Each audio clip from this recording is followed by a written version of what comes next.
some situations where you can run him as an offlaner. I just think that his skill set, it's the same as a support and as a core. Like when you're playing the 3 and you're playing support, your role is the same.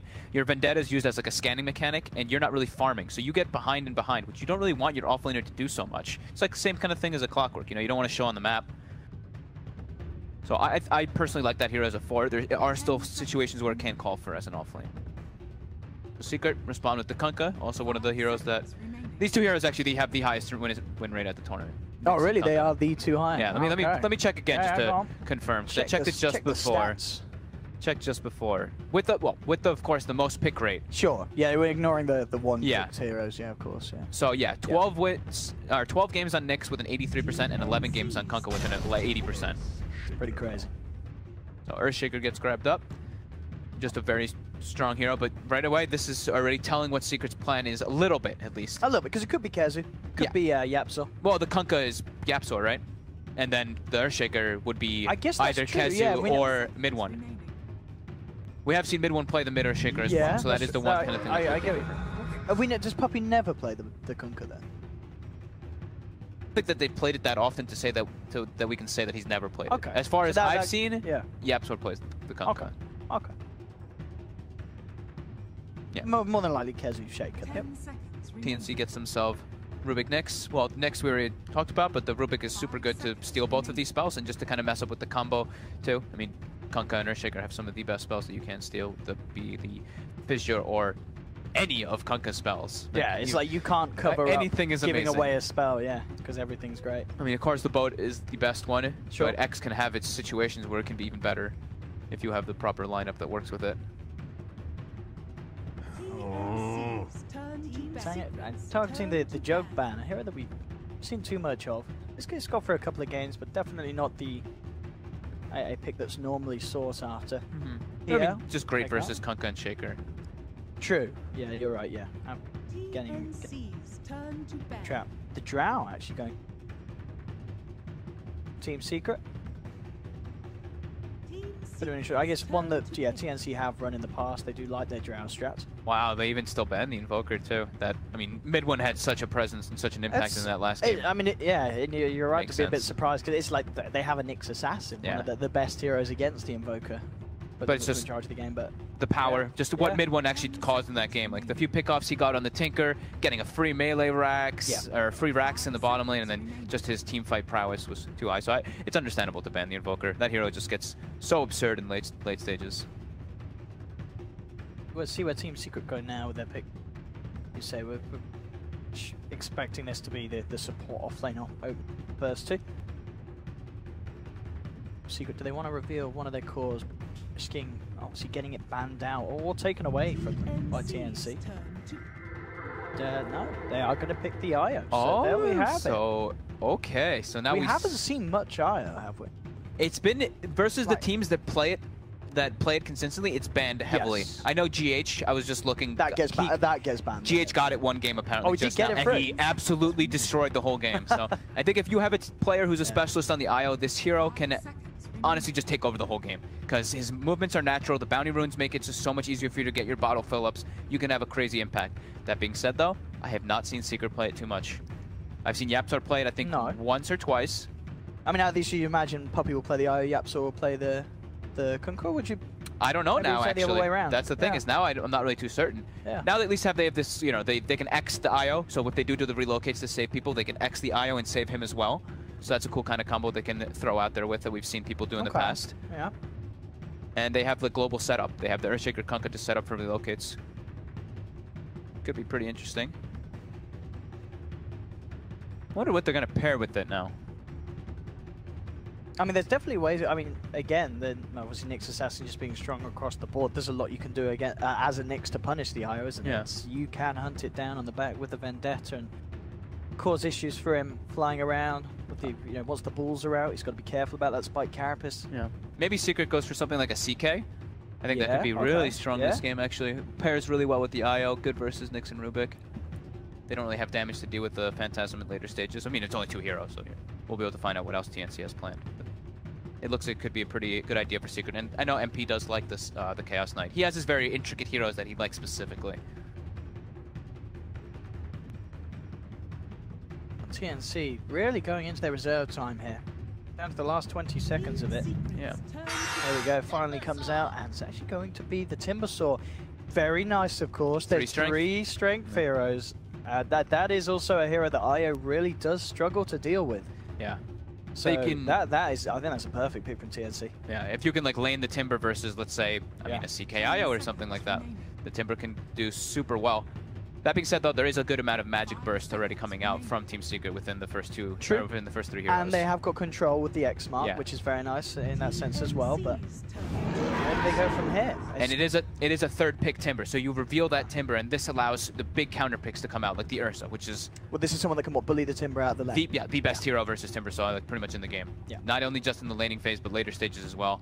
I guess later stages you can get kited a bit, but ideally you want to be matched up versus the Timber, and you're going to be playing very far ahead as an Ursa in comparison to that Timber. So. And your team's got that control to kind of make sure that you don't get kited too much. They can lock down that Timber and allow the Ursa to beat into him. So. And it's also a super good hero versus Nyx and Rubik. Rubik does not get any good spells to steal from Ursa whatsoever. Enrage is okay, I guess, to save yourself, but everything else is kind of moot. And Nyx Assassin can suffer as well. Like if it's a Nyx off lane, they can be pressured. There's your favorite. Yes! The Pugna comes I get to cast the Pugna. Oh, so this hero, picked 6 times right so far? We believe in it. Lost 1 game. It's been picked, I think, maybe more now. Maybe more. Let me refresh and just make sure. So let's just find the Pugna. Pugna is 6 with 1 loss. Yes. So 83% win rate. So what's the pro? So obviously this is a hero that is kind of good against the Ursa. Well, the Decrep's very annoying. Forces the Ursa to have to build that diffusal. Yes. Where are we going to see it lane? So we're expecting this to be a mid Pugna off lane Timbersaw. Would you say? Oh, actually, we don't really know. Where are we putting this? You know what I mean? TNC. That is the problem. They do have some lane issues. I think it's more than likely the mid Pugna because how speedy he is. He's not really susceptible. But if he gets caught by like any kind of stun, and they can just kind of run him down, especially with like a tethered Ursa, if that is the case. Nothing really crazy specific that the Pugna's amazing versus either. Like I mean, versus the Ursa, yes, but versus the other 3, it's like they're okay. It's the Nether Ward is obnoxious, but it's not like these aren't 3 big. There's no int heroes. No, no one's gonna. Ideally, you want to be like the Pugna versus int with the Nether Ward is the superpower. But yeah, Decrep is great versus Ursa. Yeah, and they at least have a building hitter, which Timbersaw and Nyx, you're already like, oh, we have no objective taking. We need somebody to be able to do that. So the Pugna can kind of solve that issue a little. And the Decrep's obviously super nice for the Timber. You're making it easier to hit his spells, the boost on the damage. It's going to allow the Timber to go even more ham. Yeah, in these fights. So most of his are pure damage, but yeah, when you get like the shock, that's you get the Whirling magic, isn't it? No, the Chakram's pure. It's if you get the Whirling Death Knot near trees. Okay. Magic. Sand King actually going to be banned out. So Secret are looking at this, and they're expecting the Timber Pugna to be the safe lane in the mid, respectively, with the respect to that Sand King ban. TNC themselves banning out the TA. So indeed, expecting MP to be taking the Ursa to the safe lane rather than mid one taking it mid, then IO backup. I mean, definitely something that they could switch up if they want to sort of get some sort of a matchup secret. They could take the Ursa IO into the mid lane. I think so. It does seem like it's going to be the Pugna mid since with that ban. That kind of indicates that. Okay. So but then that makes it so it's Timbersaw. Timbersaw. I guess they can still change it up because we don't know where Nyx is. Yeah, and they could do like an aggro try. Oh my goodness. Naga final Siren. pick. Oh. Okay, so it definitely feels. I don't think I've seen a draft like this before. TNC with this sort of high action, Timbersaw, Pugna, and then bam, so Naga Siren put in at the end. So Timber off lane? It must be. Are they running like an aggro? They maybe could run an aggro Pugna, Rubik, Nyx Assassin. I think that might be the case. I think that might be what they're doing. Okay. I'm not too certain. They could always put the Naga mid, depending on what secret pick here. So a lot of flexibility in the lanes from TNC. Yeah, they're playing versus Kunkka Io. These 2 heroes don't really have great damage dealing in the laning phase, so maybe they do try to contest the lane, but okay, they go for the last pick Shadow Fiend for Mr. Mid One there. So knowing that their Shadow Fiend is definitely going to be in the mid lane, if you're TNC, who are you going to put against it? It's going to be the Pugna. Yeah, so this is a lane that the Pugna does pretty well in. You can bully the SF out. So I would imagine this would be aggressive tri lane, right? And you put the Timber in a 1v1 versus Shaker. It's the thing is that they're double melee too. Their tri lane's not crazy strong either, but that at least gets Timber not to get like shut down. Or maybe they just accept the fact that Timber's gonna be shut down a bit. But then you're putting Timber versus the Ursa. Huh. I don't think that they want to have Timber versus Ursa. I know, I see what you mean. Yeah, you want the Timber versus Kezu. Yeah, exactly. That's I think the aggro tri lane from TNC is what they want to have happen. But I guess the question is secret dodge it. Yeah, that's the Secret thing. themselves could try and move over. They want to have the Timber matchup versus the Earthshaker somehow, just in some type of matchup. We don't know where the lane will be, but we'll see how they end up like dodging each other and how it'll end up. TP warding will be pretty important in this start of the game, so they can at least see where the lane matchups are. So we'll probably see Rubik, we'll probably see 1437 TP out, or Tim's TP out and get a ward out, so they can at least watch that movement of where that tri lane's going to be positioned. The mid-bomb final pick, the Shadow Fiend certainly can kind of work both ways with the opponent, can't it? Certainly that Decrep, you can't use it defensively because the magical damage that mid-bomb can offer through it is still incredibly sizable. You can bully pretty hard as a Pugna versus Shadow Fiend because you have just much higher base damage. You have, I mean, your animation's okay. He has raises. It's like the first few levels Pugna can do really well, but then once Shadow Fiend is able to just like shove the lane out, he's always going to catch up. He's always going to catch up, exactly. Turn to the jungle. Issues there as well. Of course, just Puppey, who is going to be playing on the Io. Puppey Io, and he's got the set too. He's got the arc. I'm honestly just gonna click on Cuckoo and just no one else. So all you own. I'm just watching Pugnas. You're watching the Pugna. Pugna for days. See what he does. Yeah, so here we go, ladies and gentlemen. A big warm welcome to you all as you tune in and get ready to sit down for Game 2 with myself and Fog. Secret versus TNC. Let's see what the lanes end up being. Who's going to find that favorable matchup? That really is the question. At the moment, Kezu is heading up to the top lane on the Shaker. And yes, I think, you know, TNC are reading it. They have got the Timber heading that way. Yep. So they are looking to indeed get that matchup. The question is if Secret switch it up and do want to try and avoid having this very unfavorable Shaker versus Timber lane. The indicator that we, just like we were saying, this is exactly what TNC is thinking. Sam H starts the TP scroll.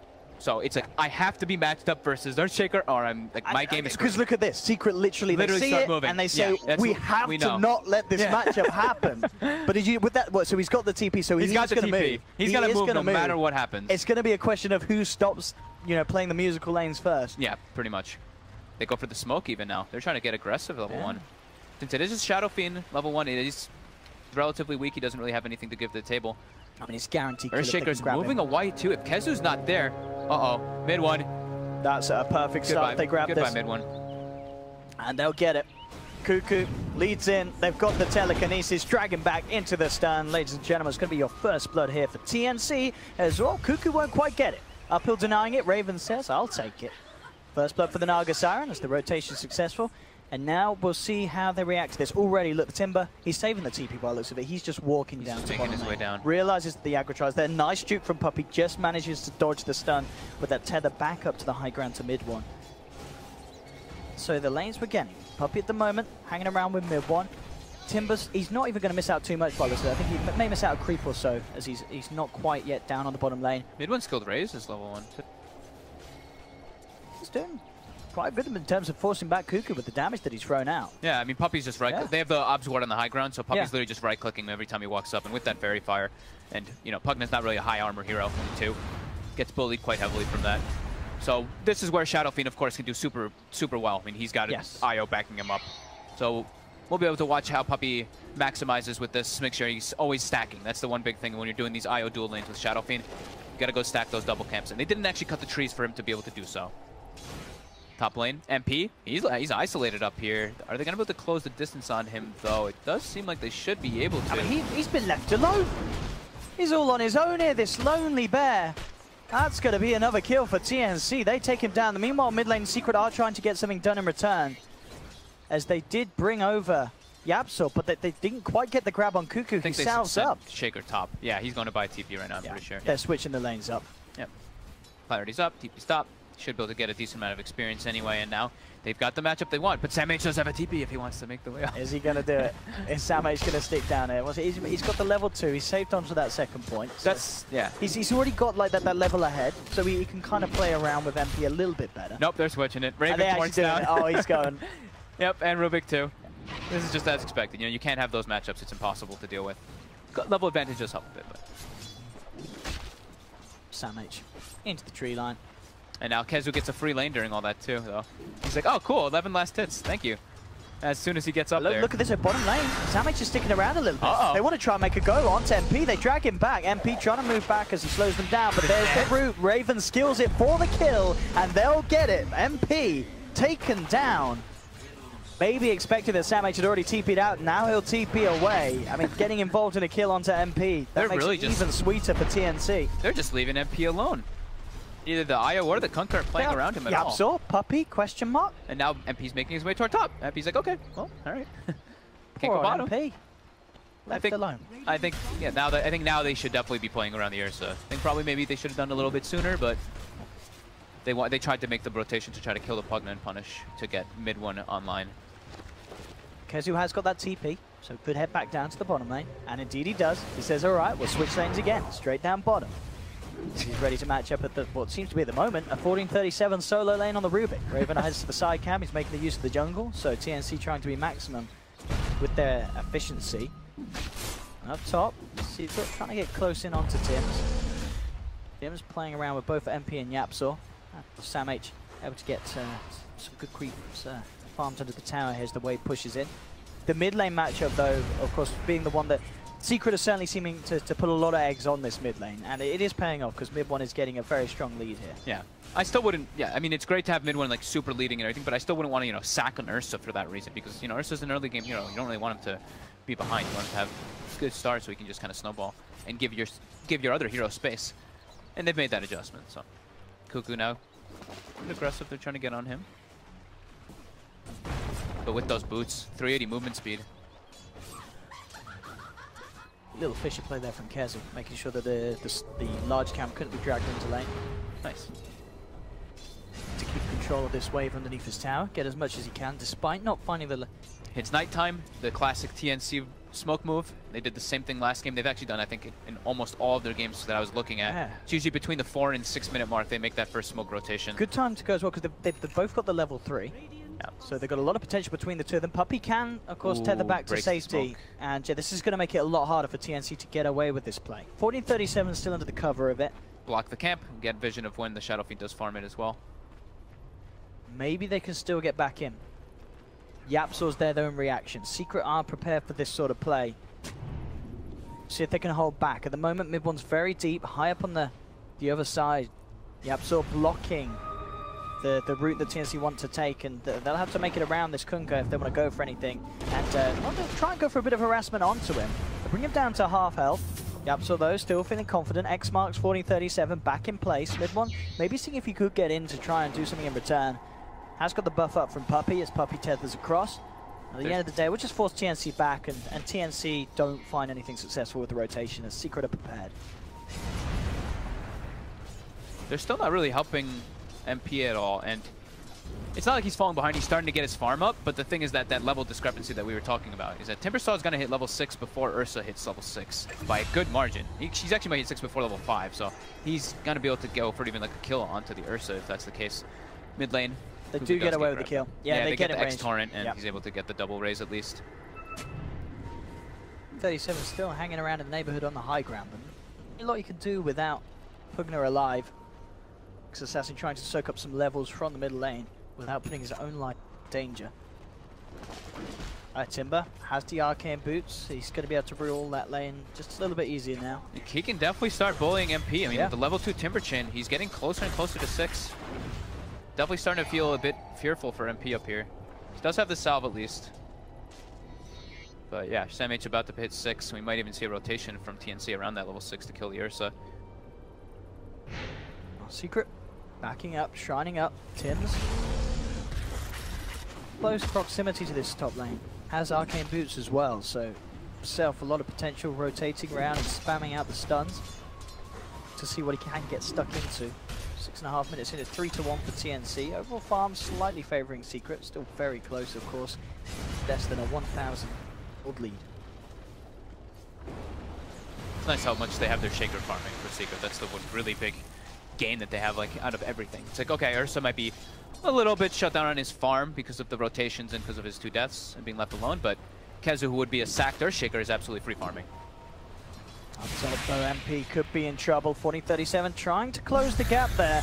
Can't quite get the range for the telekinesis though. They really wanted to make the play with, with the Chakram with the 6. They got that grab, it almost certainly would have been a kill. Mid lane, Secret still being allowed to keep the pressure on. Cuckoo is going to get caught out by the torrent, closing in. Oh, the raise off the mark though. Not enough, and now Cuckoo turns around with the grab and able to pop down Puppey. Oh no, what happened? I think he got like turned. He turned and he slightly missed the raise by a bit, but yeah, Cuckoo ends up surviving. And Puppey to his life. Big mistake there coming out from Secret. And now the shrine is up.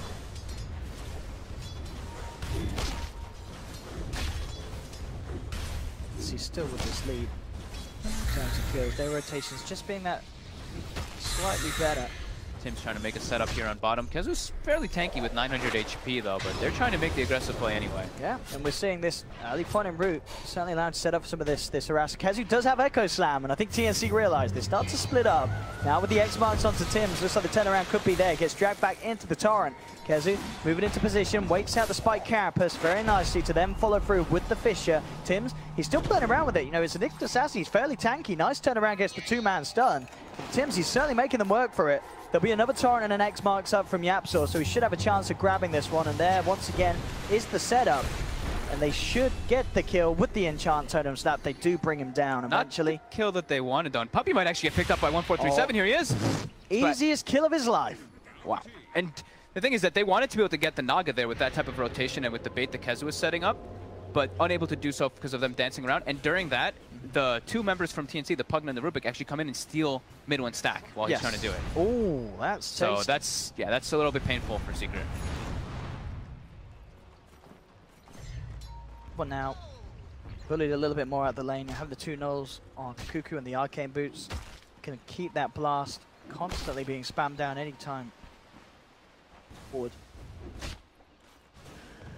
P catching up a little bit on that top lane, still at the bottom of sort of the core's value at the moment, but he got his 6, so he's at least got that enrage, and he's much safer with the phase boots too.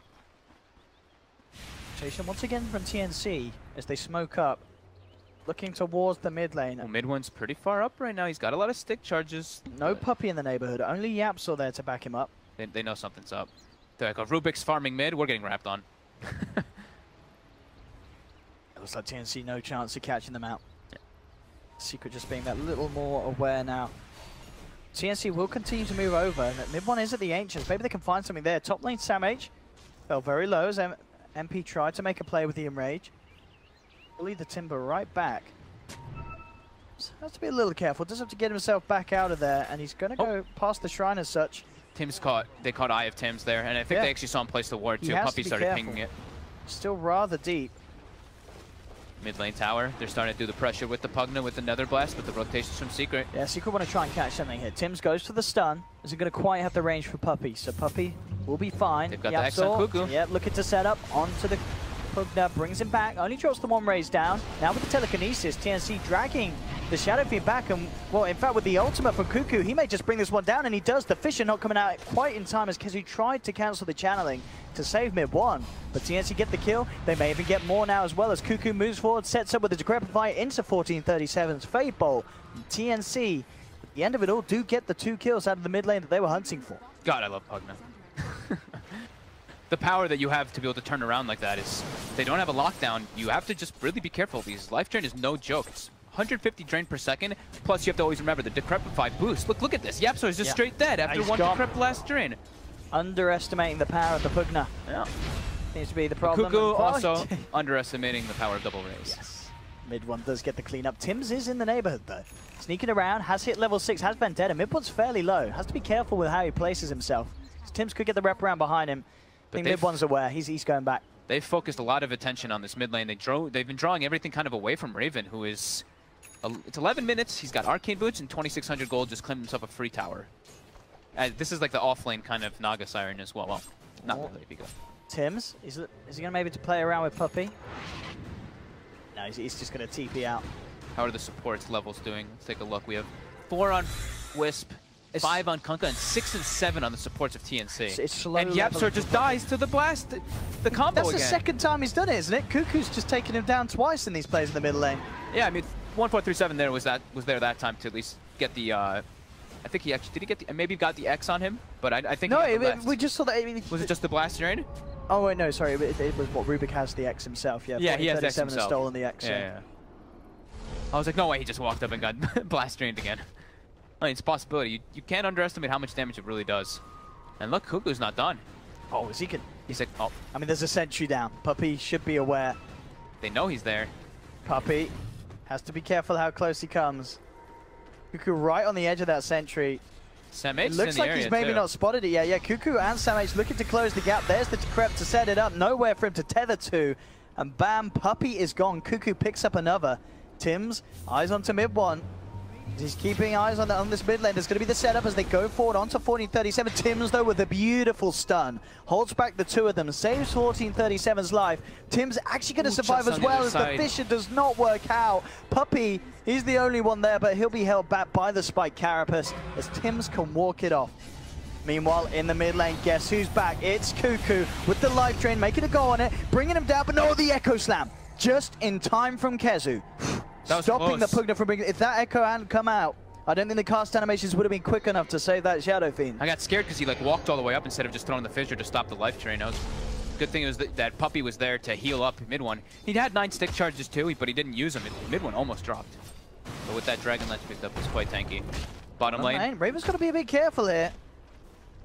P coming forward, did have the backup of KheZu. The Tricores on TNC are farming very well, though. Timbersaw leading the charge, but Raven is close behind, about to be picking up that relic. He's really got it. Very close indeed. Very, very nice start for Raven indeed. You know, pretty much perfect CS, 90 CS at the moment. Mid lane again. Kuku and 1437. Can they finish it off? They nearly get it. One more to go. They do. These guys are playing so well with the Pugna. Just, I mean, we're seeing they normally, you talk about the Rubik, not really a hero that offers much damage in these rotations, but you pair him up with the Pugna, and that Fate Bolt, it certainly hits home. Yeah, it's no joke. And especially if he can steal like a Raze, which he does have, the long-range Raze, that's so much burst damage coming out during the Coverfy. Mid tower, gonna get blasted down with the next Nether Blast. They've got the blink on KheZu though. There we go. As you say, the tower taken down. They will connect the boat. KheZu being brought in by Puppey with the relocate, but the song comes out. Kuku decrypts himself, looking for the walk-off, and he's going to make it. Thanks to Raven turning up just in time, making sure that KheZu couldn't go for the further chain stun. They'll save the Pugna. And that's the gold as well done. Raven has the money for the relic. You can head off, pick it up. Pugna, very close to the Aghanims. Sam-H has Bloodstone as well. They've hit all 3 corner timings at the exact same time, pretty much. Well, not the Radiance, but at least they've got the relic. Yeah, they need about both the Pugna and the Naga about 1,000 away from those items. So a couple more minutes, and then they'll have those key items when they'll be ready to go. The question is if Secret are going to be ready for them.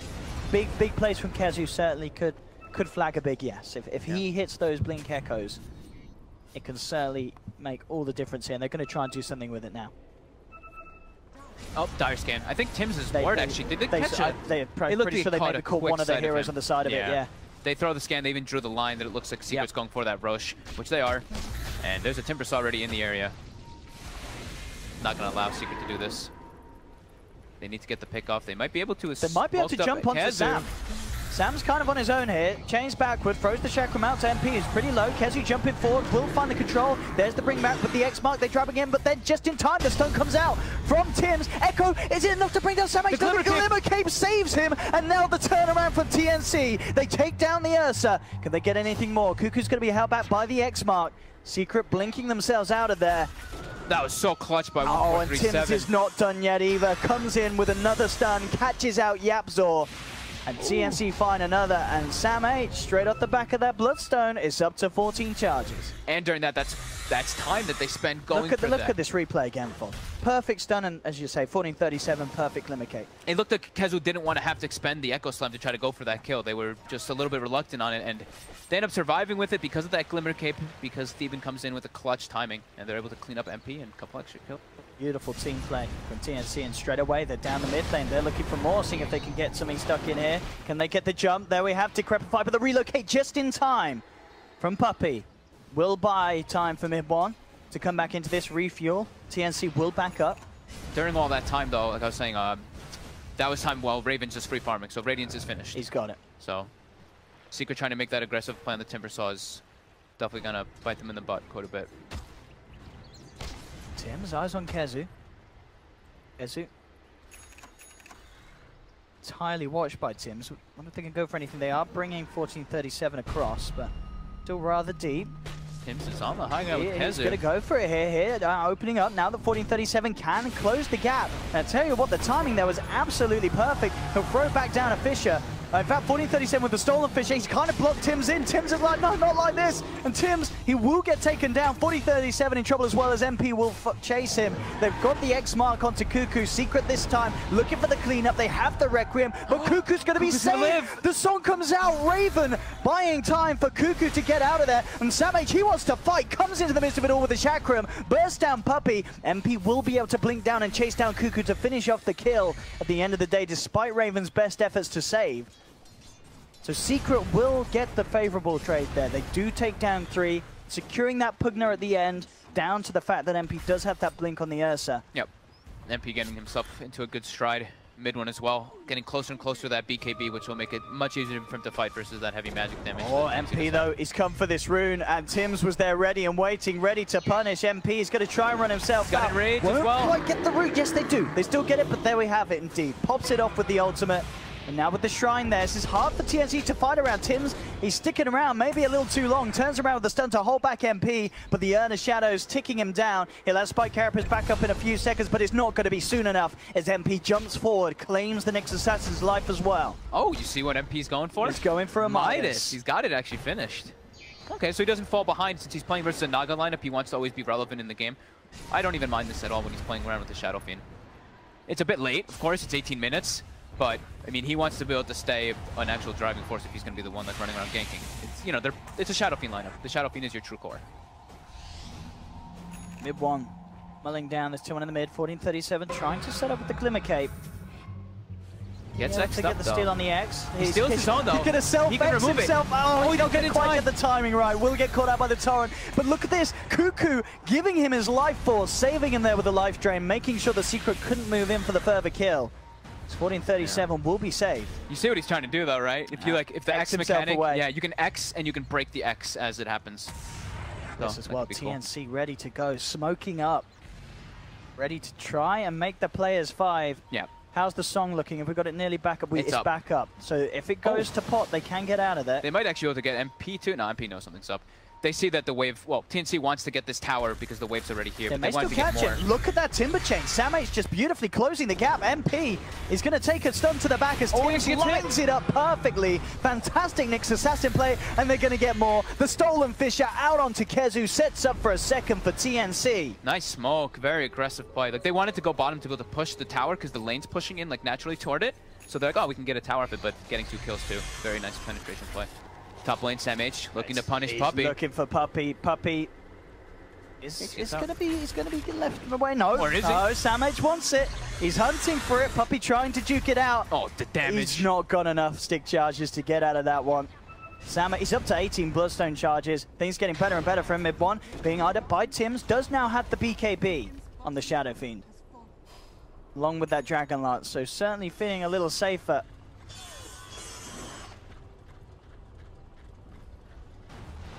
BKBs are going to be very important for him to actually take the fights, but once those BKBs start ticking low, it gets a lot harder too. And they have great ways to force BKBs, be it a Decrepifier, like a Nyx Assassin stun. Mid lane, TNC still standing strong, ready to push down a tier 2. Cuckoo, of course, Ags, I believe, on its way out right now on the courier. Yeah.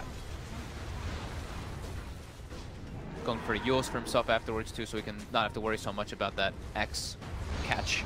Give himself a real save mechanic too, other than Decrep. Secret can get grab here. Yapsol's back. Get any sort of X marks is so hard with Raven in the neighborhood. Any attempt from Secret will be halted with the song. The Ags out. The Fisher stolen. Fisher to set this up, and indeed with the life drain and the Fable, he's just gone. Not even a chance to pop the BKB and save himself there. He wasn't even Decrep during any of that. That was all just straight magic damage. And they make it more. Puppey tried to relocate mid 1 out to the high ground. He's coming back. They will time it nicely. Indeed, Yapso using the X to save Puppey. But the tier 2 in the middle lane's gone.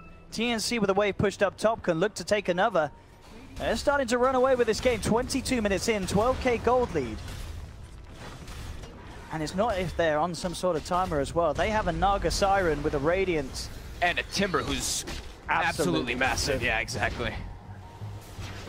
Tims set up upon, has the spike carapace, but Vempi closing in. Can they get him? The stolen Fisher, but it's not going to work. Kezu jumps in with the Echo. May get punished for this, though. He gets brought back into the Decrepify life drain. Kezu's down. TNC are looking for more. Raven. He's caught 2 of them. Sam H lays down the chakram. Fisher comes out, but it's not going to be enough. That's going to be a second down. The boat flies through, but Sam H protected himself for the time being, as TNC are just taking full control of the game right now, and Secret could not slow them down. What is the plan from Secret? How do they deal with a side that is this far ahead at this stage, and with the heroes they have? They're just getting, they're losing. I mean, they've lost all their buildings. They're just getting ran at now at this point. I mean, I did, you know, I did like the Midas if they were able to take fights with it and everything, but looking to be pretty painful because they're not able to play around the Shadow Fiend's BKB. So MP is just getting further and further behind, even though he went for it. They're just not allowing him to actually catch up. TNC is just playing too fast paced. They're not really letting Secret get what they need in these type of engagements. They're really letting them do pretty much anything. They don't have good kill options because whenever they do, it's like a sleep comes through or whatever. I mean, it feels strange to say that as well, doesn't it? Saying that TNC are playing fast-paced when they have a Naga lineup. Yeah. It just goes to show how well they're doing in a situation where, I mean, Raven's obviously turned up and we've seen some great saves for him, but the reality is of it that the 4 heroes without the Naga can still just do so much, and the fact that you've got Raven that's absolutely on par to farm at any sort of rate that you'd hope a Naga Siren to be doing at, it's just a super bonus for TNC. I mean, yeah, they've got 100% map control. Yeah. Like, Secret's map is pretty much just right outside of their base, and TNC has 90% of the map to farm. Raven literally just continuing to just farm like every camp in the jungle. I mean, their towers are actually like untouched too. Top tower 1400, mid tower is 90 HP. That's the one tower. It isn't deny range, but everything else untouched. What else he's doing item-wise after that BKB? He's actually looking to just go for straight damage. He's got the Crystallis, in fact, queued up. He was the, I want to say that mid one was the like kind of innovator when Shadow Fiend was getting popular around Kiev Major. He would do the like Dragon Lance into Butterfly BKB, just straight damage. He's still going to need quite some time though to really get that damage to a point where, you know, these heroes like the Pugna, I mean, like all 3 of the cores really are going to feel much threat from it. Up top, Tim, seeing if he can get a catch onto either of the supports. We'll find the stun onto Yapzor. And with 1437 sliding in, he's going to look to try and close it, but there's the save. Puppey will take Yapzor back to safety.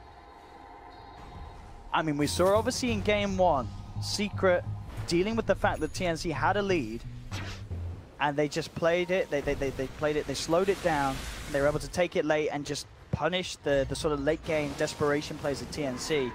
The question is if they can they do that when the lead that TNC has is just so much greater. I mean, sure, TNC were slightly ahead in game 1, but I think it was only like, ever like an 8k gold lead. This time it's a 16k gold lead. It's such a bigger deficit that Secret are at this time. And this game they also have the super late game with the Naga Siren, and they actually have a tower sieger. The last game they suffered because they couldn't break that melee racks. This time they do have the Pugna who can actually just force with those heavy frontliners, be it the Naga, be it the Timbersaw. 20 charge Bloodstone on Timber with the Plate Mail Yules. Very hard to bring down for Secret. X-Mark. He's got the Yules. Try and set up what's Kukuba and DJ. Just plays around it. Can't be brought back into the combo. Very hard to catch the target with that Yule Scepter now. And during all this, they're keeping Secret in their base, while Raven free farms and also pressures bottom. Yeah, Raven's nearly got the Octarine. Just needs to finish up the second half of that Mystic Staff. And then the pressure's just going to be even heavier with those illusions. Send 1 illusion bottom, send 1 or 2 mid, maybe send 1 to the jungle, just keep that farm. But the Echo Slam. Oh, he just jump in. Kezu looking to set up. They have the Torrent to follow through as well. The song comes through, but they have lost the Pugna. TNC looking to escape, but Yapzor, he's outside of the song and still manages to get Tims with the X-Mark, drags him back, and Secret, thanks to the jump in from Kezu, will get both those kills. They'll knock TNC back. They'll get them away from the base, free up a bit of the map, and Secret, for the first time in a few minutes, are finally able to come back out themselves. Yeah, they really needed that to get TNC like out of their base. Like, look at the wording from TNC. They are literally just trying to trap Secret there. So very good opportunity seized by Mr. KheZu. Just look at they go. P. Puppey. Will they be interrupted? That's the question. There's still a Timber in the game, and SamH can certainly try and get involved. He may just do that. TP's coming across to the pit. Roshan falling very, very low though, and Secret will secure it. They'll get Roche, they'll get the Aegis. Stolen Torrent comes out though, connects onto both MP and Mid-1, forces Mid-1 to put the BKB. MP with the Enrage and Runaway as he looks to get out of this. Mid-1 revs up the ultimate. Good connection onto Cuckoo, turns, and with the damage of the Chrysalis, bringing him down low. KheZu trying to close the gap. There's the bring back into the Torrent.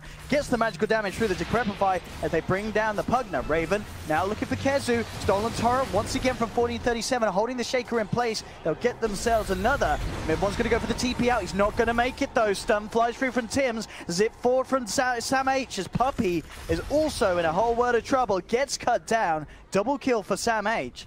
So Secret, they may have got the Aegis, they may have got the Roche, but TNC getting 3 big kills and straight away are ready to pressure the high ground. Yeah, Cuckoo died at least, but yeah, the damage is too much from this Timbersaw. He has no fear whatsoever, as he shouldn't. He can just walk in. He's got Shivas finished up whenever the courier can deliver it to. He is a force to be reckoned with. Question is, do we see any buybacks? Mid-1's holding on to it. He's down for 30 seconds. They've got a fortification. Secret. TNC, there's the Dragon. 1437 slides in again with the Stolen Torrent to follow up the telekinesis. MP's gone. Aegis out of his hands. They're taken down once. Now with the respawns, it looks like TNC are happy just backing up. They have that tier 3. They can open up the shrines. 1437 picks up a Blink Dagger. TNC, as we're seeing, still, despite losing that Roshan and Aegis, still very much showing their dominance with this 16k gold lead. Yeah, they just walk up the high ground there. You can see up to Mid-1.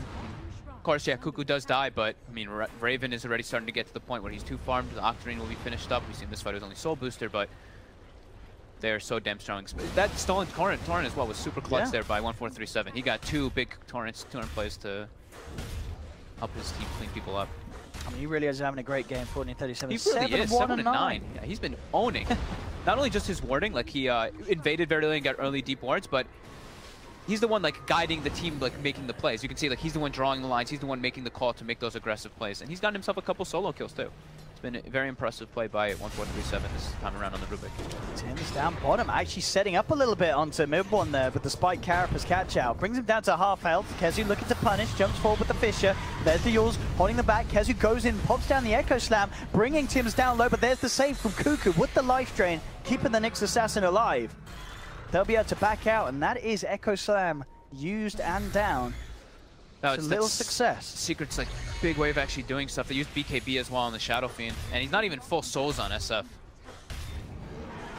These bottom racks looking in trouble. Secret, can they hold without these components that they require for this team fight? SamH being forced back. Yapzor teasing around with the potential of getting the catch with an X mark. God, they can barely even bring down this Timbersaw at all. Even if he commits super hard. 1437 coming in with the catch onto Yapzor. Zip forward from SamH as he pops the Shiva's guard. They've taken down Yapzor on the Kunkka. Can they get more? Mid-1 trying to turn with the razors, but the root's out. Chakram's there. There's the sleep from Raven.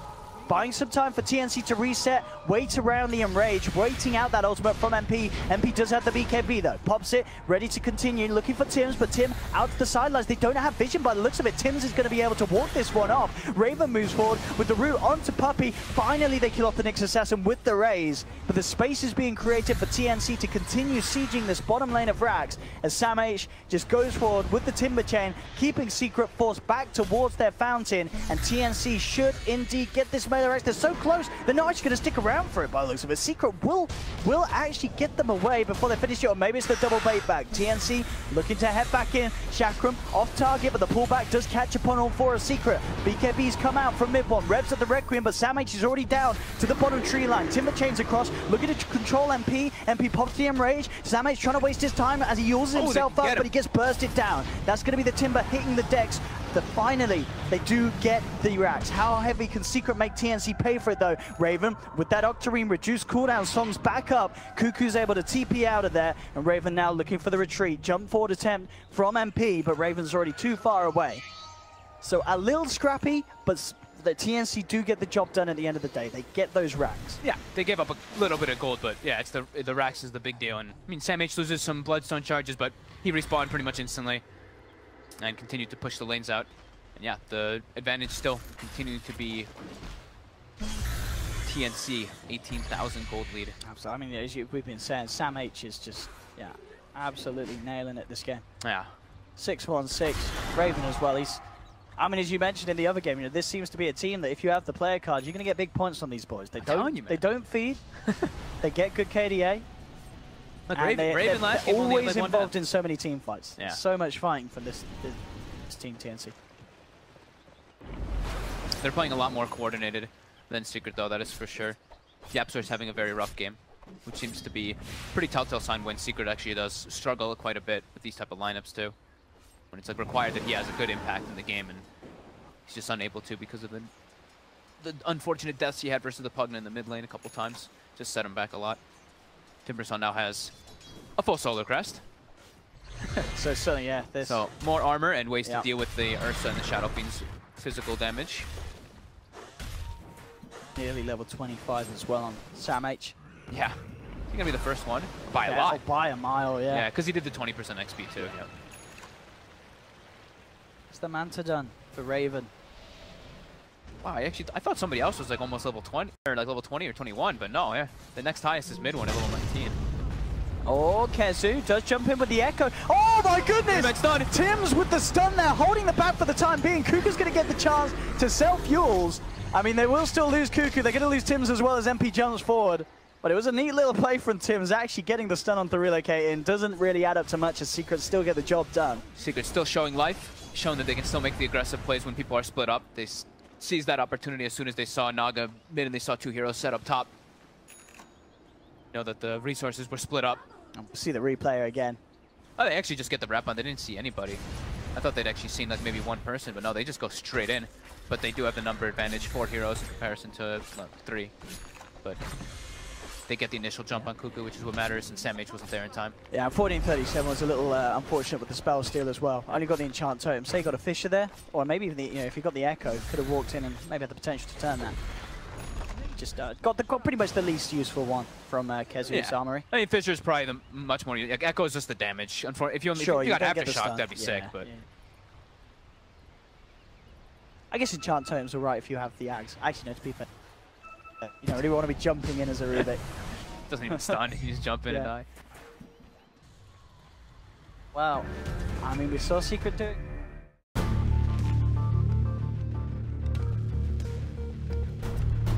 Seattle, home of the Sky Needle, and of course the KeyArena, which we are getting ever closer to having players emerge. It is our 3rd day here of the groups for the International 7, and I am your host, Machine. It's my great pleasure to introduce not myself, but also our panelists who are going to be hopefully setting the scene as we work out who will be eliminated. That's right, 2 teams will be eliminated before they even get to the KeyArena, and will be probably locked in their hotel rooms thinking about their decisions they've made. Some teams are already looking pretty bad, some looking fantastic. And to hopefully explain it, I have PieCat, who is absolutely terrified that he's going to go ahead and flash us his nipple throughout this entire introduction segment. What's happened to this shirt? My shirt's, it's a little bit, maybe I've gotten a bit of, Oh, is that what's happened? Too many beers, maybe. Yeah. Might be. Or you're just really excited for the Dota. That could be it. Yeah. Now, alongside him, of course, we have Blitz as well.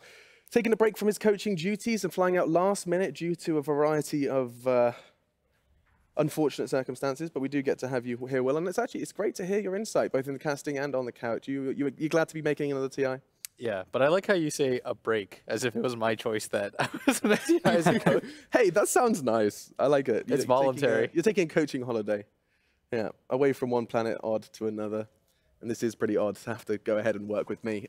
Quinn, we've bonded over the last 3 days, and I think you're starting to really get into the whole TI7 hype train. Like day 3 is when like these games are really going to start mattering. Yeah, all the games matter, but whenever it starts getting day 3, day 4, you can see the games like how they matter. You see some of these hard matchups that the teams haven't played. Like LFY, It's 10-0. They are looking really good, but they haven't played some of the stronger teams. They haven't played Newbie. They haven't played OG, and you see them play these teams, and you can start to see like their real strength, or Yeah. And what is the word on the street? Who are teams talking about saying that they are really good? I think you were talking about, was it Newbie that a lot of people heads are being turned by? Yeah, I think Newbie is a team that's not being talked about much, but I think is very strong right now. And I think just all the standard teams that people are looking out for. But I think Newbie has looked just as strong as I think the top 6 of OG, EG, VP, the LGDs. Fantastic. Well, we'll talk more about that. But first, in terms of talking, you guys can get in contact with us and also just get involved with each other to kick off our day. Of course, good morning, good afternoon, good evening, wherever you are watching from. Do be sure to hit us up over on Twitter. It's at Dota2 with the hashtag TI7. Outside of that, on the Facebooks, you can use /Dota2. And if you're on Instagram as well, pouting with some foundation, Dota2 TI is where you can go ahead and find us as well. If you're watching as well, there's 2 platforms we're currently going to be waving our faces on. It's going to be not only Twitch, but also over on YouTube as well, just Dota2 on YouTube, and just add TI to the end of it for Twitch. And that is how you guys are going to be joining us as we continue this expedition into competitive Dota. And I'm so glad we have you guys to hang out with us. Now, you've touched on the standings, but Pika, I want you to hear your kind of thoughts about that. Like day 2, we can't get too hung up on the 10 and 0s, the 0 and 5s, well, the 1 and 5, whatever it is. Yeah, no, like Quinn said, Newbie is looking quite strong. One of the games that they lost was when they had this random alchemist. Yeah. And can we elaborate on that? There's probably someone saying, what, random alchemist TI? Nah. Yeah. I mean, what the fuck? Could you imagine you go to TI and then you either you don't go first place or you don't get into upper bracket because you random the hero. How do you feel about that?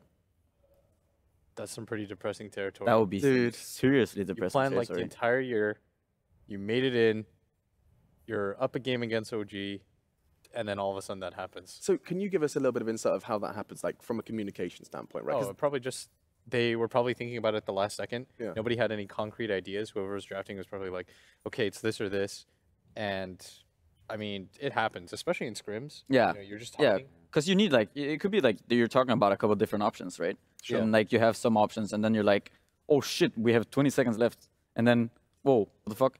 What do we do? And then you're like, you're gonna pick a hero, and then it's nope, you random alchemist. It happens in scrims pretty frequently where you're thinking about a hero or something, and then you just it just randoms, and you're like just go remake, and then you pick the hero that. You wanted or whatever, but you don't get to do that in matches. You're stuck with an alchemist. So does it cool down to not only taking a while to make a decision? Is there any credit given to the other team for making your decision difficult?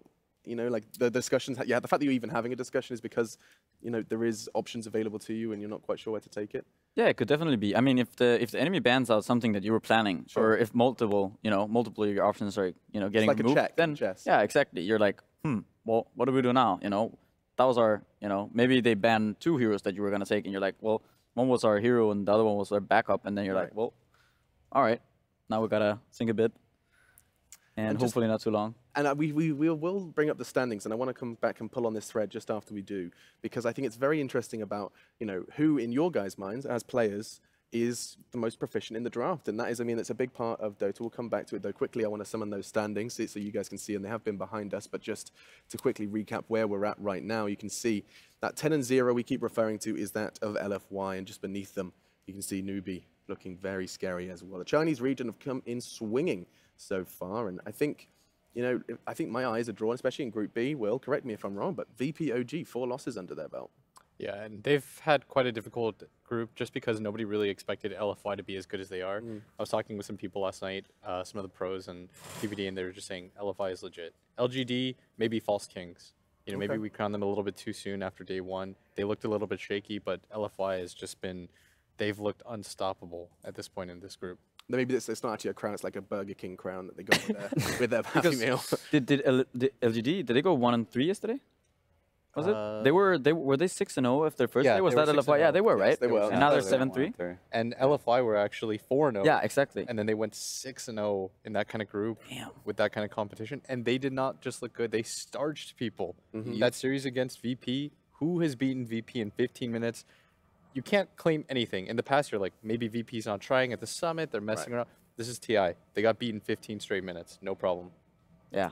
And I think, you know, what is the biggest alarm bell in Group B? It is behind you in case you want to kind of refresh your memory. Is it VP having a little bit of a turbulent time? Do we look lower down in the standings, Pycat? You know, were you expecting more from, I know you're a close friend of Saxa. What do you think his coaching was going to get, you know, HR any further? Planet Dog? I think it's really hard to, I mean, HR is one of those teams, right? They're not expected to do that well. Sure. I figure maybe he could do something, but I do think that the Group B, it looks pretty much, you know, the top of the group is kind of where you'd expect it to be. I guess the one big surprise is like LFY doing that well. You know, you could throw those teams around a little bit. Maybe like Newbie VP, and OG could be somewhere in the top 3, and then you'd expect LFY to be a little bit further down. But I feel like it's going pretty much according to expectations, I guess. Okay, so expectations met on Group B, maybe a couple of bumps on the way. But Quinn, I know you've got your eyes on Group A as well. Now, when we spoke at the very start of like day 1, the discussion was like, you didn't quite understand the distribution of the invited teams. Only 2 of them featured in towards Group A, if I'm not mistaken. What do you make of it now? Now you see that Liquid's paving the way, the False Kings, as Blitz has quite eloquently described LGD. What do you make of it all?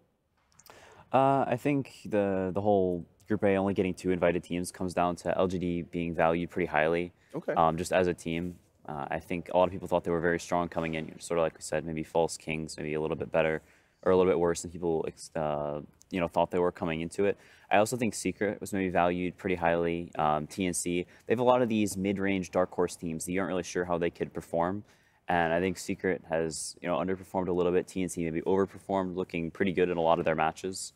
You know, would be 6-2 if it wasn't for that, you know, the little bit of a throw at the end of the game versus Secret. So I think it sort of comes down to having a couple of, you know, really, really high-tier teams, maybe a little bit of an overrated team in LGD, and then some like mid-range teams as compared to just a lot of Titans and then maybe some weak teams in Group B. Interesting. And we'll get to see them, of course, do battle once again. If you haven't been with us for the past 2 days, you have missed quite the roller coaster for some of these teams. That TNC throw, I know we don't have the replay handy, but you can quickly explain. Like 6-2 would have been a very juicy scoreline to have got to. 15-9 minutes into the game, and all hell breaks loose. Yeah, just a couple of maybe wasted buybacks, trying to end the game a little bit too fast, overambitious, and then suddenly your base is just dead because you have no buybacks on anyone. They would have had, you know, same loss score as Liquid, which puts them in a really good position.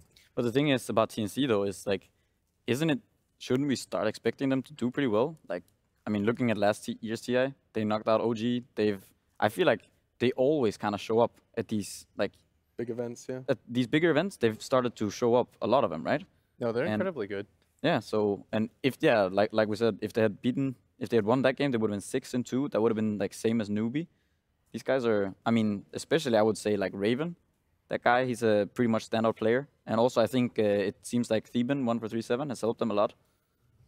I think having the 3 core players stick together over the course of, you know, an entire year, it was the same 3 core players at last TI, and now they're still together. You definitely build like a firm understanding of the game. You sort of share like what heroes you think are good, how you like to play the game, and then you have a captain come in like 1-4-3-7, and it's sort of like it all just pulls it all together. You have someone that can lead as well as having, you know, core players that are very used to each other's play style. And I mean, how much do you think that can contribute to a victory? Understanding one another's play style. Do you think, Pycat? Do you think that is something that really, truly can be the the difference between a good and a great team? I definitely do think so. I think it's really important for cores they need to not just understand each other, but they also need to they need to work together, because some cores, they don't work that well. Sometimes you have cores that make too much space, you know. You need that one guy who kind of soaks up the space, and you usually need 2 or 1.5 players who make the space in combination with your support players. So you need a good mixture, you need a good balance between these cores who kind of create space and who take up the space, because if you have too much, well, then you have no room. Then everyone's just farming and you're dying. And if you have people who make too much space, well, then you have no one to kind of utilize all that space that you're making, and no one to kind of take you further into this game and actually win you the game.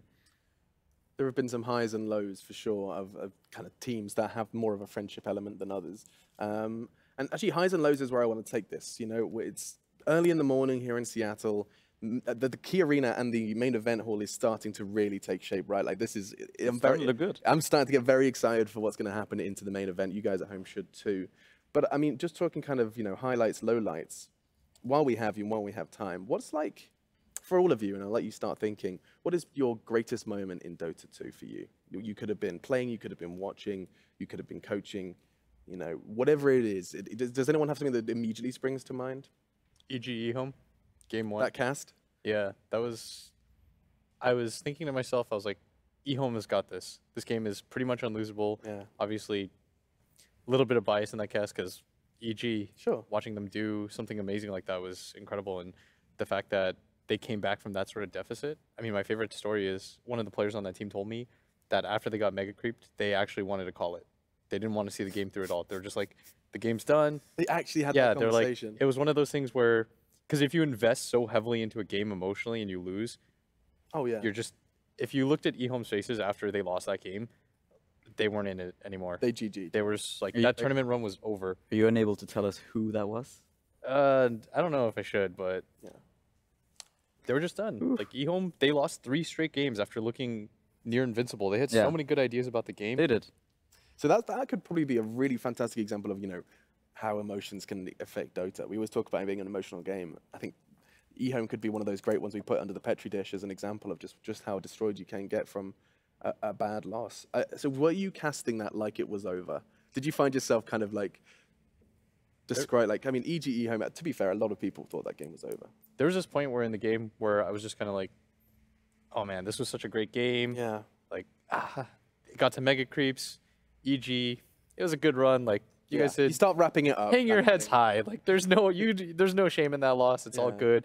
And then they had two heroes, no buyback.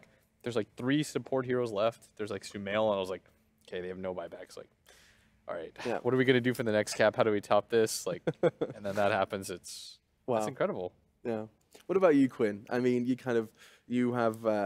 taken it Dota by storm as of late. Now you're sitting on a couch. You've been climbing those. You guys did. Start wrapping it up. Hang your head. What is your highlight from your time in Dota? Probably either beating NP in the group stage in this qualifier. It's like whenever you beat a team that you're not expected to beat, and like, you know, everybody's like really excited. You're like doing well throughout the game, or it's like a comeback, a close game. It's like super exciting whenever you win. Like everybody just loses it and stuff. Probably that's or killing Miracle at the killing him at the summit. It's pretty awesome. Nice. Yeah, killing Miracle is always going to be an achievement. Pika, we haven't heard yours. Well, I think when I was coaching, I think it was definitely beating EG in the winner bracket final, loser bracket finals at TA last year. I think it was really fun. It was like everyone was really, really excited about that match. Everyone was really looking forward to play EG, and it was kind of, I don't know, it just felt like, for us, it really felt like a win, you know? Yeah. It felt really good to... I bet. And that was definitely fun. They were also, you know, the returning champions, and, you know, a lot of people expected them to kind of win, or maybe, you know, so that felt really good. Aside from that, I also liked there's this one time at the ESL Frankfurt when I played Axe mid, and I got ganked by 3 people, and then it was against IG, I think, and I just managed to turn it around and get first blood and a double kill. Ooh. And then it was really fun. And then I stood up and I pulled out my earphone because I wanted to do this to the crowd because it was really fun. You know, it's like, you know, you don't get. So you're standing up. You don't always get those moments. Earphones so are plugged into the PC. Yeah, and then I was like, well, and then we had to pause the game. So you know, I got to enjoy that moment a little bit longer than I probably should have, but that was definitely fun. Yeah. And that is the kind of experience that players at TI are going to be hunting for, even on a more grandiose scale. Yeah, you know? for sure. Making a play like that, playing your favorite game that you've dedicated, you know, tens of thousands of hours to over the course of your career, and you get to do something special in front of a crowd like that, and for you guys at home like that. I think that's what everyone that's here is looking for. Not only the trophy, not only the money and the prestige, but like the big play. The big play. I mean, when you kind of think about the biggest players in Dota, are the majority of them at TI? Yes. Yeah. They definitely are. I mean, the $6 million X-Slam, $1 million Dream Carl. Yeah. Yeah. He remembers, by the way. What else? I mean, like, it's not just about plays either. It could be also like, I think everyone remembers this Sumail Storm Spirit being. Yeah. He was down. Was that DSC though? That was DSC though. Yeah. But still, everyone remembers that too. the Sumail Storm Spirit being down. What was he? 0-4 or 0-5? There's a lot of remember. deaths. And then he turned it around in like 5 minutes, got like twice the amount of kills, stuff like that. I think that's what really. Those are the things that you really remember as a player. Kind of those standout kind of comeback, or some, you know, you get out of a sticky situation, you get out of some, you do something you weren't supposed to do, and you kind of get away with it. Defy the odds. Yeah, that's like very it. fun.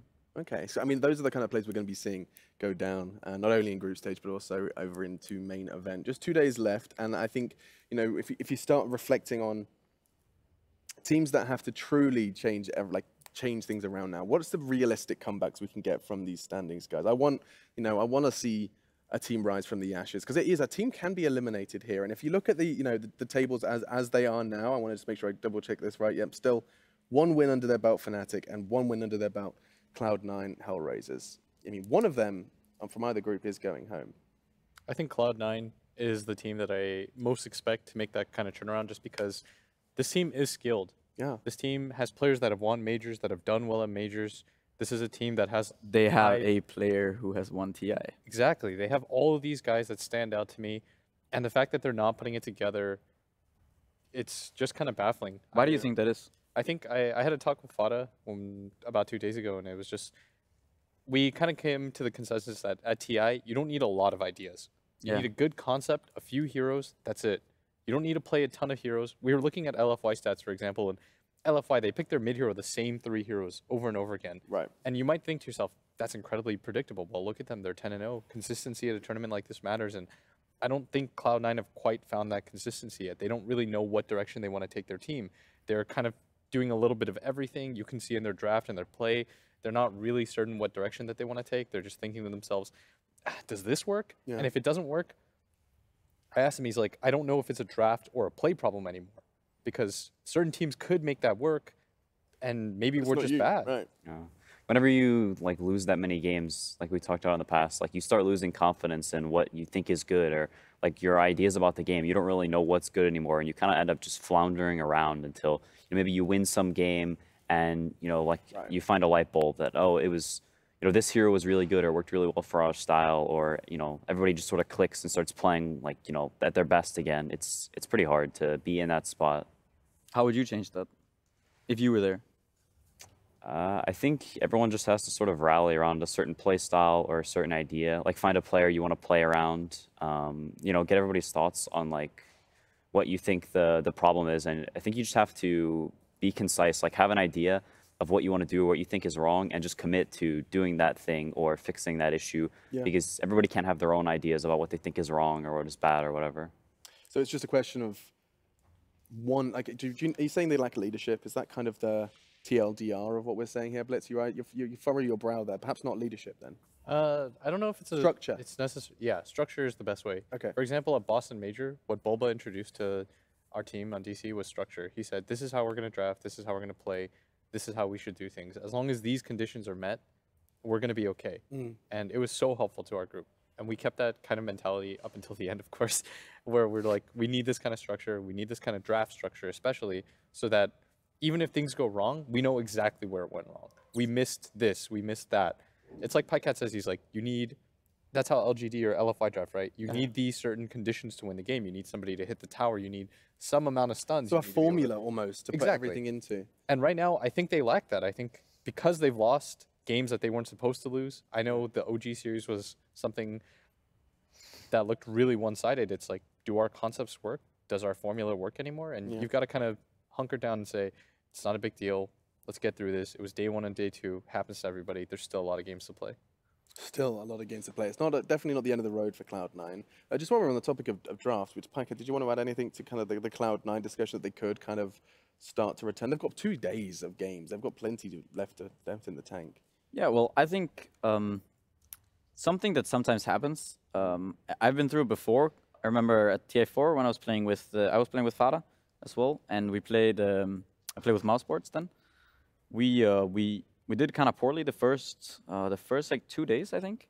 We went 1-6 or something, and we felt really bad. And then I think I don't know if we went even 1-7. And then at that point, something happened with us because we were like, well, backs against the wall. It's like if we lose this game, you know, we're done. And then it's like, then you're like, all right, whatever. You just go for it. And then people sort of start to relax, because they're like, that sounds counterintuitive. It is. It sounds counterintuitive, but it's like, you know, hey, like, there's what can we do? You know, we just got to do our best with what we got. Yeah. And then people you just roll with it, and sometimes it just works out like that. So almost kind of you thriving under pressure. I think so. Finally, When it really gets to you, when your back's actually against the wall, and you're like, then you know that you can't think of all these options. You just gotta go with like, all right, guys, what do? We just go with this one thing. All right, we done, and then everyone's like, yeah, all right, let's do this. And the thing is, you can't really think, you can't overthink it. You can't go back and, oh, we could have done this, you know. It doesn't matter. It doesn't help. All you gotta do is you just gotta, like Quinn said, it's like you gotta rally around something, you know, anything. And because sometimes playing against, playing like around one idea is much better. It's like if you were to punch someone, you know, you punch someone with a finger, or, you know, 1, 2, it doesn't matter if you have 5 strong fingers, if you go like this. But if you form a fist, even a fist of weaker fingers is still better than doing this, right? Yeah, goddamn. You need a beard so you can stroke it as you deliver these beautiful nuggets of knowledge. Beautiful stuff. Yeah. But indeed, you're right. Like, you doesn't matter how much you... Yeah, you come at someone like that. I mean, I'm sure there's probably some kind of you can poke martial them in the arts. eyes, though. Yeah, right. That's true. That's true. 2 players could do a lot. The expression. That's counterpicking. Yeah. That's counterpicking. I like it. Yeah. The expression is stronger than the sum of their parts, I think. But that's exactly what you can be. And I think that's interesting that, you know, today is sink or swim time for Hellraiser's Fnatic Cloud9. All of them, you either, you know, go down swinging, or it's going to be just a case of watching from the KeyArena stands, because those are your options. 2 teams could be eliminated from the 18-team group stage before we even get to that main event. Now, we were talking about drafting, and I think that's always something that, you know, we're not covering it here on the panel, but in terms of just like where's your mind go when we talk about fantastic drafting, when we talk about winning the game in the draft? Is there a particular team? Is there something, you know, that springs to mind when I ask about that, Blitz? Probably the easiest example, of course, is going to be LFY. Yeah. Like Pycat talked about. Once I started noticing you saying it, we went back, I watched replays. I started noticing there was a theme in their drafting. It's just make it as easy as possible for your players, something that everyone understands. For the mid play, for example, they draft the same heroes over and over again. Do you know what they were? Medusa, Death Prophet. They just go to these 2 heroes over and over again, and they're like, let's make this as easy as possible. These are heroes that you're very comfortable with. And maybe when you get to the finals, I started to notice this pattern, like when you're this kind of predictable team in the finals, you're going to have some issues. Like if you remember CDC, even you guys at TI6, maybe you get predictable at the end and the better team will come out on top. But for the most part, it's going to carry you throughout the tournament. I would rather get second doing the same thing over and over again than getting busted out in the groups. So to kind of long story short, be comfortable. You don't have to take these kind of like these risks in the draft. Yeah, maybe Liquid with their diversity can win this tournament. Well, when you talk about this outdrafting, I think there are a few different ways that you can outdraft someone. You know, it can be. So one thing we did TS6 was that we would pick a hero that was generally played as a core role or as a support in our first pick. When we were second pick, we'd take like the 1-2, and then we'd pick some hero, and then in the last pick, because as a second pick team you have the last pick, and then we'd pick another hero that could go in the same lane, but that was usually played as the other one. So we'd switch the 3 and the 4. I see. And when you get that last pick, sometimes some team you just can't deal with that. It's like when you play a lot of heroes without AoE, and then last pick comes Broodmother. You know, what are you gonna do against this Broodmother? You're not gonna do anything. You know, you're gonna lose that game. And there are many ways of outdrafting. I think LFY's way of kind of outdrafting a team is it's a very kind of safe way. Yeah. But it's not so much, I think, like a big outdraft in that sense. It's more of they're getting into their comfort zone a lot, and they get what they want, kind of regardless. But Liquid, I would say more so, is a team that outdrafts their opponents. They just pick a lot of these Broodmother, Prophets, and people just can't deal with it. They don't have enough answers. They don't have the tools to deal with those heroes. So Liquid seem to be the eyes drawn to Liquid, Quinn, as the team that has the diversity to truly win the draft, in air quotes. Yeah, I think Liquid, their last picks are very on point whenever they have these games where you're sort of racking your brain for what would be a good pick here, and nothing really looks that good, and then suddenly they pick some hero, and you're like, oh wow, that's a good hero. These surprising heroes, the last pick PA, Zeus, for Miracle, these pretty situational heroes, but they picked them in the right games, and it ends up like working very well. I think almost more important than like making an outdraft or things like that is just having a good idea of like how you want to play the game and not getting so wrapped up in specific heroes or things like that, but having a good idea of your play style. For like LFY, like Blitz said, they stick to a couple heroes at a very similar play style for all those heroes. DP, Medusa, these 5-man centric heroes, very good at taking towers, and they play a similar style. So it like he said, it sort of keeps it simple, keeps it concise, and everyone's on the same page, because they know the style they're playing.